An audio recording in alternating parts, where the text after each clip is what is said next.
বিশ্ব সংবাদে আপনাকে স্বাগত।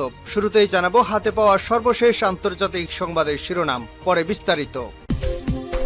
প্রথমে ইসরায়েল, ফিলিস্তিন ও ইরান যুদ্ধ চলছে, জানিয়ে দেব আমাদের হাতে থাকা সর্বশেষ গুরুত্বপূর্ণ আপডেট আন্তর্জাতিক সংবাদ। ইসরায়েলের সংশ্লিষ্ট 3 জাহাজে হুতিদের হামলা। জানিয়ে দেব ইরানের পারমাণবিক নীতিতে বদল আসছে। আরো জানিয়ে দেব নতুন হুমকি নিয়ে হাজির হচ্ছে হুতি বাহিনী। এবং আরো জানিয়ে দেব রাফায় আরো বড় ধরনের হামলার প্রস্তুতি ইসরায়েলের। এবং সর্বশেষ জানিয়ে দেব শিক্ষার্থী বিক্ষোভ বন্ধে বিশ্ববিদ্যালয় কর্তৃপক্ষের সঙ্গে বসলেন ঋষি সোনাক। শুনছিলেন সংবাদ শিরোনাম, এরপর বিস্তারিত। তার আগে অনুরোধ থাকবে, ভিডিওটি যদি ভালো লেগে থাকে ভিডিওটিতে একটি লাইক এবং কমেন্ট করে জানিয়ে দিন ভিডিও সম্পর্কে আপনার মূল্যবান মতামত, এবং আরো কমেন্ট করে জানিয়ে দিন ভিডিওটি আপনি কোথা থেকে দেখছেন এবং শুনছেন। ইসরায়েলের সংশ্লিষ্ট 3 জাহাজে ইয়েমেনদের হামলা। ইসরায়েলের সংশ্লিষ্ট 3 জাহাজে হামলা চালিয়েছে ইয়েমেনের বিদ্রোহী হুতি গোষ্ঠী। তারা জানিয়েছে এডেন উপসাগর ও ভারত মহাসাগরে এই হামলা চালানো হয়েছে। বৃহস্পতিবার 9 মে আল জাজিরার এক প্রতিবেদনে এ তথ্য জানানো হয়েছে। প্রতিবেদনে বলা হয়েছে ইয়েমেনদের হুতি বিদ্রোহী এডেন উপসাগরের 2টি এবং ভারত মহাসাগরে একটি জাহাজের উপর হামলা দাবি করছে। বৃহস্পতিবার হুতিদের সামরিক মুখপাত্র ইয়াহিয়া সারি বলেন, এডেন উপসাগর এমএসসি ডিয়েগো এবং এমএসসি ডিয়াজ ব্যালিস্টিক ক্ষেপণাস্ত্র এবং ড্রোন দিয়ে হামলা চালানো হয়েছে। 2টি হামলায় নির্দিষ্ট লক্ষ্যবস্তুতে আঘাত হানতে সক্ষম হয়েছে বলে জানান তিনি। তবে এ বিষয়ে বিস্তারিত কিছু বলেননি তিনি। অন্যদিকে যুক্তরাষ্ট্র ভিত্তিক মেরিটাইম ইনফরমেশন সেন্টার জানিয়েছে মঙ্গলবার 2টি ক্ষেপণাস্ত্র দিয়ে হামলা চালানো হয়েছে। তবে এটি জাহাজ 2টি ক্ষতিগ্রস্ত হয়নি। এছাড়া জাহাজের ক্রুরা নিরাপদে রয়েছে। ইসরায়েলি সংশ্লিষ্টরা অভিযোগে জাহাজগুলোকে হামলার লক্ষ্যবস্তু করা হয়েছে। The associated press news agency এক প্রতিবেদনে বলা হয়েছে, এডেন উপসাগর হামলার শিকার 2টি জাহাজ ছিল পানামার পতাকাবাহী এবং জেনেভা ভিত্তিক একটি কোম্পানির কন্টেনার জাহাজ। এছাড়া ভারত মহাসাগরে এমএসসি ভিক্টোরিয়া নামের একটি জাহাজকে নিশানা করা হয়েছে। সম্প্রতি হুতিদের সামরিক শাখার মুখপাত্র ইয়াহিয়া সারি এক হুঁশিয়ারি দিয়ে বলেন, নিজেদের আয়ত্তে থাকা যে কোনো জাহাজের ইসরায়েলগামী জাহাজ হামলা চালানো হবে। তিনি বলেন, ভূমধ্যসাগরে যেখানে আমরা পৌঁছাতে পারবো সেখানে ইসরায়েলের যে কোনো বন্দরগামী জাহাজে আমরা হামলা চালাবো। গাজায় ইসরায়েলি বাহিনী বর্বরতা এবং ফিলিস্তিনের প্রতি সমর্থন জানিয়ে গত বছরের নভেম্বরের লোহিত সাগর, বার আল দেম বান্দেল এবং এডেন উপসাগরের একের পর এক ইসরায়েলি জাহাজে হামলা চালিয়ে আসছে ইয়েমেনের হুতিরা। গাজায় যুদ্ধ না থামা পর্যন্ত এই হামলা চালাবে বলে সতর্ক দিয়ে আসছেন গোষ্ঠীতে। হুতিদের হামলার ফলে লোহিত সাগর দিয়ে জাহাজ চলাচল বন্ধ করে দিয়েছে অনেক কোম্পানি।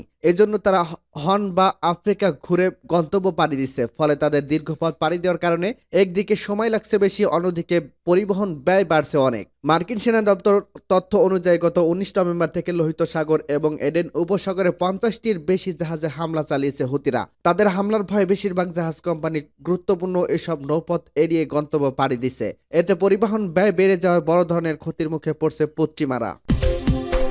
ইরানের পারমাণবিক নীতিতে বদল আসছে। অস্তিত্ব রক্ষায় ইরানের পারমাণবিক নীতি পরিবর্তন করতে পারবে। দেশটির ঝুঁকিতে পড়তে পারে পরমাণু অস্ত্র বানানোর দিকে। ইরানের সর্বোচ্চ নেতা আয়াতুল্লাহ আল খামেনির উপদেষ্টা কামাল খারিজি একথা জানিয়েছেন। ইরানের স্টুডেন্ট নিউজ নেটওয়ার্ক জানায়, তাদের পারমাণবিক বোমা তৈরির কোনো সিদ্ধান্ত নেই, কিন্তু ইরানের অস্তিত্ব হুমকি মুখে বললে সামরিক মতবাদ পরিবর্তন ছাড়া তাদের কোনো উপায় থাকবে না। গত 1 এপ্রিল সিরিয়ার রাজধানী দামেস্কে ইরানের কনসুলেটে ইসরায়েলের বিমান হামলা ইরানের এক ঊর্ধ্বতন জেনারেল নিহত এবং ঘটনা প্রবাহর বিপজ্জনক দিকে মোড় নিয়েছে। এই দুই দেশে নিজেদের মাটি থেকে সরাসরি একে অপরের ভূখণ্ডে পাল্টাপাল্টি হামলা করে। সে সময় ইরানের বিপ্লবী গার্ড কোরের এক ঊর্ধ্বতন কর্মকর্তা বলেছিলেন যে ইসরায়েলের হুমকির কারণে ইরানের পারমাণবিক মতবাদ পরিবর্তন করতে পারে। খামেনির উপদেষ্টা খারাজি 2022 সালে বলেছিল, ইরানের প্রযুক্তিগতভাবে পারমাণবিক বোমা তৈরি করতে সক্ষম, তবে বোমা তৈরি করবে কিনা সে সিদ্ধান্ত এখনো নেয়নি। নতুন হুমকি নিয়ে হাজির হলো হুতি বাহিনী। ইসরায়েলের পণ্য সরবরাহ করা যে কোনো জাহাজকে হামলার লক্ষ্যবস্তু করার ঘোষণা দিয়েছে ইয়েমেনের হুতি গোষ্ঠীর প্রধান নেতা আব্দুল মালিক আল হুতি। তিনি বলেন, গাজার দক্ষিণাঞ্চল রাফায় নগরীতে ইসরায়েলের আগ্রাসনের জবাব এ নিয়ে 4র্থ ধাপের হামলার তীব্র বাড়ানো হচ্ছে। এবার 5ম এবং 6ষ্ঠ ধাপের হামলার পরিকল্পনাও জানান আল হুতি। লোহিত সাগরে হুতির একের পর এক হামলার বৈশ্বিক জাহাজ চলাচল ব্যাহত হচ্ছে, ক্ষতিগ্রস্ত হচ্ছে বাণিজ্য। হামলা এড়াতে দক্ষিণ আফ্রিকার আশপাশ দিয়ে দীর্ঘ ও ব্যয়বহুল জাহাজ চলাচল রুট ব্যবহার করতে বাধ্য হয়েছে অনেক কোম্পানি। জাহাজের হুতিদের হামলার কারণে ইসরায়েল হামাসের যুদ্ধ আরো ছড়িয়ে পড়তে মধ্যপ্রাচ্যে পরিস্থিতি অস্থিতিশীল হয়ে পড়ার আশঙ্কা সৃষ্টি হয়েছে। হুতিদের থামাতে ইয়েমেনের বিভিন্ন লক্ষ্যে পাল্টা হামলা চালিয়েছে যুক্তরাষ্ট্র ও ব্রিটেন, কিন্তু টানা হামলার পরপর ইরান সমর্থিত এই হুতি গোষ্ঠীর থামানো যায়নি। রাফায় আরো বড় হামলার প্রস্তুতি ইসরায়েলের। ফিলিস্তিনের গাজা রাফার পূর্বাঞ্চলে গত বুধবার রাতভর বিরামহীন গোলাবর্ষণ করছে ইসরায়েল। অস্ত্রের চালান বন্ধে যুক্তরাষ্ট্রের হুমকি উপেক্ষা করে আরো বড় ধরনের হামলা চালানোর সিদ্ধান্তে বিপুল সংখ্যক ট্যাঙ্ক সহ যুদ্ধ সরঞ্জাম ও সেনা জড়ো করছে দেশটি। এদিকে গাজায় সর্বশেষ 24 ঘন্টায় ইসরায়েলি বাহিনীর হামলায় কমপক্ষে 60 জন ফিলিস্তিনি নিহত হয়েছে। গাজার স্বাস্থ্য মন্ত্রণালয় গতকাল বৃহস্পতিবার কথা জানিয়েছে। এই নিয়ে গত 7 অক্টোবর থেকে গাজায় ইসরায়েলি হামলায় 34,904 জন নিহত হয়েছেন। নিহত ফিলিস্তিনিদের 70% নারী ও শিশু। রাফার পূর্বাঞ্চলে রাতভর বিরামহীন হামলার পর বৃহস্পতিবার সকালে সেখানকার কুয়েত বিশেষায়িত হাসপাতালে 3টি মরদেহ নিয়ে আসা হয়। ব্যাগ থেকে মরদেহগুলো বের করতে দেখা যায় এক শিশুর নিথর দেহ। গাজার দক্ষিণাঞ্চল রাফার এখন শুধু কুয়েতি হাসপাতালে পুরোপুরি সচল রয়েছে। গাজার দক্ষিণে হাসপাতালে সচল রাখতে মাত্র 3 দিনের জ্বালানি অবশিষ্ট আছে বলে জানিয়েছে বিশ্ব স্বাস্থ্য সংস্থা।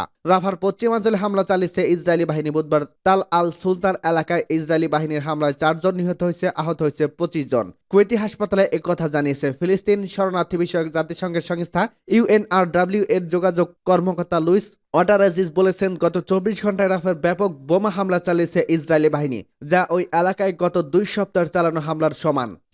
রাফার পূর্বাঞ্চল থেকে বাসিন্দাদের সরে যেতে গত সোমবার নির্দেশ দেয় ইসরায়েলি বাহিনী। ওই দিন রাতেই সেখানে ঢুকে পড়ে ইসরায়েলি ট্যাঙ্ক। পরদিন মিশর সীমান্তবর্তী রাফা ক্রসিং দখল নেয় ইসরায়েলি বাহিনী। এতে বাকি বিশ্ব থেকে কার্যত বিচ্ছিন্ন হয়ে যায় অবরুদ্ধ গাজা। এছাড়া টানা 4র্থ দিনের মতো গতকাল বন্ধ ছিল গাজা ইসরায়েলি সীমান্তবর্তী কারেম সামেল ক্রসিং। সেখানে জর্ডানের পাঠানো ত্রাণ সরবরাহ আটকে দিয়েছে ইসরায়েলি বিক্ষোভকারীরা। রাফা ও কারেম সামেল ক্রসিং বন্ধ হয়ে যাওয়ায় গাজার বাইরে থেকে সব ধরনের ত্রাণ সরবরাহ বন্ধ হয়ে গেছে। এদিকে ইসরায়েলি বাহিনীর হামলার মুখে মরিয়া হয়ে রাফার ছাড়ছেন বাসিন্দারা। রাফার পূর্বাঞ্চলে কিছু এলাকা পুরোপুরি জনশূন্য হয়ে পড়ছে। সোমবার থেকে প্রায় ৭৯,০০০ ফিলিস্তিনি রাফা ছেড়ে গেছেন বলে UNRW জানিয়েছে। যুক্তরাষ্ট্রের প্রেসিডেন্ট জো বাইডেন বলেছেন, ইসরায়েল যদি রাফায় বড় ধরনের অভিযান চালায় তাহলে তিনি দেশটিতে মার্কিন অস্ত্র সরবরাহ বন্ধ করে দেবে। বুধবার CNN-কে দেওয়া এক সাক্ষাৎকারে মিত্র ইসরায়েলকে এই হুঁশিয়ারি দেন তিনি। গাজা যুদ্ধ শুরুর পর বাইডেন এই প্রথম প্রকাশ্যে ইসরায়েলি সতর্কবার্তা দিলেন। বাইডেন স্বীকার করেন, গাজায় বেসামরিক মানুষের হত্যায় মার্কিন অস্ত্র ব্যবহার করছে ইসরায়েল। রাফায় বড় ধরনের সামরিক অভিযান চালাতে ইসরায়েলের প্রস্তুতির প্রেক্ষাপটে যুক্তরাষ্ট্র গত সপ্তাহে মার্কিন বোমার একটি বড় চালান স্থগিত করা হয়েছে।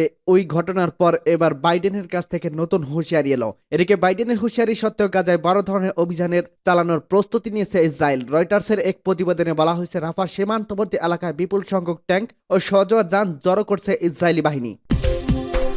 শিক্ষার্থীদের বিক্ষোভ বন্ধে বিশ্ববিদ্যালয় কর্তৃপক্ষের সঙ্গে বসলেন ঋষি সুনাক। ফিলিস্তিনের গাজার যুদ্ধ বন্ধের দাবিতে যুক্তরাজ্যের বিভিন্ন বিশ্ববিদ্যালয়ে বিক্ষোভ ছড়িয়ে পড়ছে। এই বিক্ষোভের লাগাম টানতে উদ্যোগী হয়েছেন খোদ দেশটির প্রধানমন্ত্রী ঋষি সুনাক। এজন্য আজ বৃহস্পতিবার বিশ্ববিদ্যালয়ের শীর্ষ কর্মকর্তাদের সঙ্গে বৈঠক ডাকেন তিনি। চলতি সপ্তাহের শুরুর দিকে লন্ডনের সোয়াত ইউনিভার্সিটির চত্বরে হাতে গোনা কয়েকটি তাঁবু টানিয়ে অবস্থান নেন শিক্ষার্থীরা। ফিলিস্তিন পতাকা হাতে তাদের গাজায় যুদ্ধবৃত্তির দাবি জানিয়ে বিক্ষোভ করতে দেখা যায়। একই ধরনের বিক্ষোভ চলছে অক্সফোর্ড, কেমব্রিজ সহ যুক্তরাজ্যের অন্য বিশ্ববিদ্যালয়ে। তবে এখন পর্যন্ত শান্তিপূর্ণভাবে এসব বিক্ষোভ চলছে। যুক্তরাজ্য, ফ্রান্স সহ অন্যান্য দেশের মতো সহিংসতা কোনো ঘটনা খবর পাওয়া যায়নি। তবে বিভিন্ন বিশ্ববিদ্যালয়ে ছড়িয়ে পড়া বিক্ষোভে থামাতে উদ্যোগী হচ্ছেন যুক্তরাজ্যের প্রধানমন্ত্রী ঋষি সুনাক। বার্তা সংস্থা রয়টার্সের প্রতিবেদনে বলা হয়েছে, এই বিক্ষোভ বন্ধে করণীয় ঠিক করতে আজ বিশ্ববিদ্যালয়ের শীর্ষ কর্মকর্তাদের সঙ্গে বৈঠকের আহ্বান করেন তিনি।